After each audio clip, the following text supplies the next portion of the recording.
Good morning friends. आज के दौर में अधिकतर लोगों को गैस एसिडिटी की प्रॉब्लम, पाचन डाइजेस्टिव सिस्टम में गड़बड़ी देखने को मिल रहा है। तो मैं एक ऐसी दवा लेकर आया हूं जो आप लोगों को बहुत उपयोगी है। हाँ तो दोस्तों, मैं बात करने वाला हूं गैसो निदान सिरप के बारे में। गैसो निदान सिरप एग्रो कंपनी द्वारा मैन्युफैक्चरिंग किया गया है।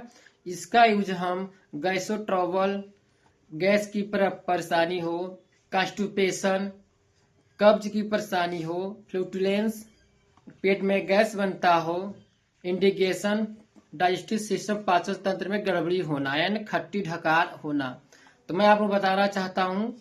इसको एडल्ट डोज 10 ml सुबह शाम भोजन के बाद ले सकते हैं।